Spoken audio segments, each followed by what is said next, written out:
Political and social philosophy. You might recall from the ancient days at the start of the course when we went over the branches of philosophy, and this branch, social and political philosophy, remains the same, but to recap it a bit. As you might imagine, this is the philosophy of society and social sciences, so philosophies of economics, history, sociology, anthropology, political science, law, etc. fall under here.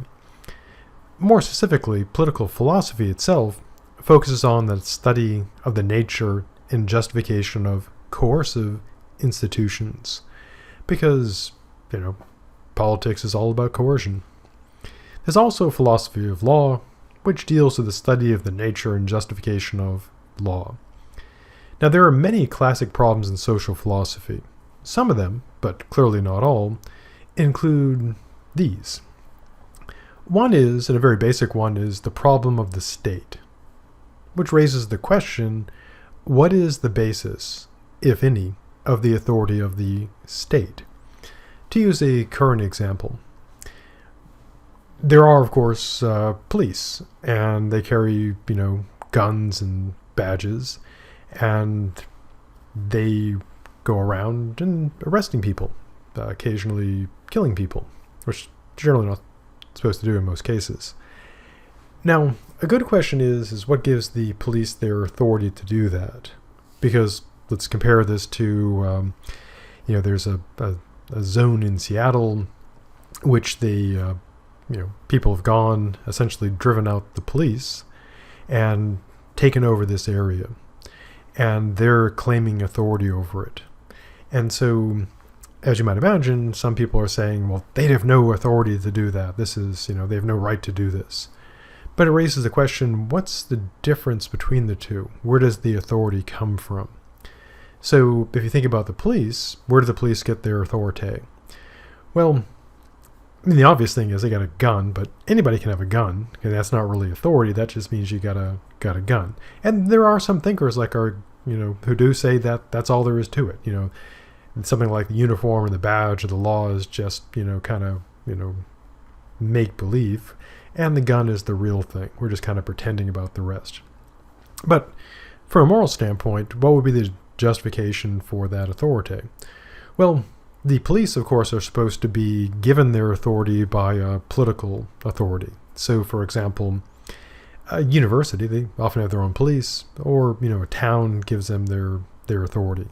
Then that pushes the question back. Why then does, say, the town, let's say Tallahassee, Florida, or Old Town, Maine, or, Columbus, Ohio, why does that town get to tell certain people, okay, here's a gun and a badge, you get to go around and arrest people and, enforce these laws? So that's kind of the interesting question, and the usual answer in the United States is, well, I guess we kind of voted about it, and then some people got voted through this process and they now have authority. But if we accept that, that would mean that any group of people who get together and just kind of vote and agree on something, they would seem to have just as legitimate of a basis in terms of having that authority. Because if it's just people getting together and voting, what's the difference between a bunch of people getting together, say, Columbus, Ohio, and Old Town, Maine, voting and saying, okay, here's our, mayor and city council, etc. They're handing out guns and badges, from a group of people in Seattle getting together and saying, hey, we're going to get together and just have, this. We're not going to, have people with guns and badges. And if you push it back far enough, it basically comes down to people just kind of deciding stuff, at least in the case of democracy. Now, there are other people who have different views about the basis of authority, and again, many people do take it back to the gun. Another problem is a problem of rights. If there are rights, then what are they based on? Now, in the United States, we have the notion of rights, the idea, that people have rights that don't come from the state, the right to life, liberty, and these are taken from our good dead friend John Locke, and of course, pursuit of happiness. And the claim is that these rights are based on, essentially God, endowed by the Creator. This is lifted straight out of John Locke. Now, there are, of course, other views of rights where their rights are just legal rights or just made up. Now, if we do have these rights that go beyond the state, then that's, as Joe Biden would say, a big thing. That would mean that the state would have, limits, moral limits upon it. That if it violates the right to life and liberty, it's in the wrong. I mean, true, they can do it all the time because, again, they tend to have the most guns, but it would be wrong of them.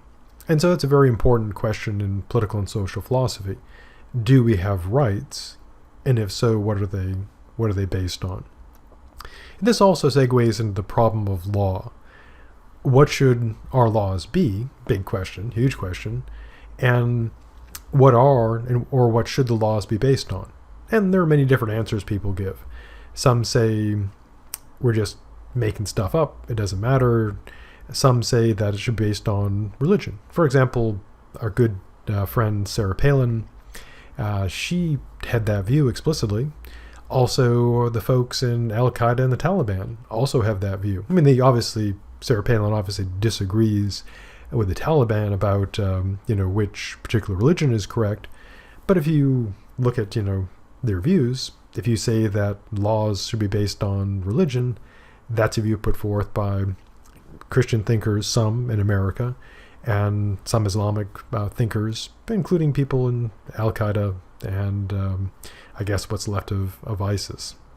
There are also people who believe that we should base laws on morality, but just determine what is good and evil, build laws around them. And of course, there are many other views as well. Another classic problem, at least in, especially in Western political thought, is the problem of the individual and the state. To what extent should the state control individuals? And to what extent should we be free? Which is always a big question. How much the state, which is to say other people, will control us, and how much should we be left on our own?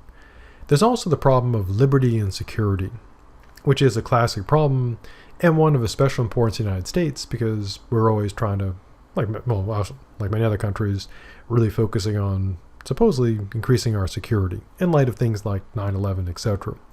So to what extent should we sacrifice our liberties in order to gain security?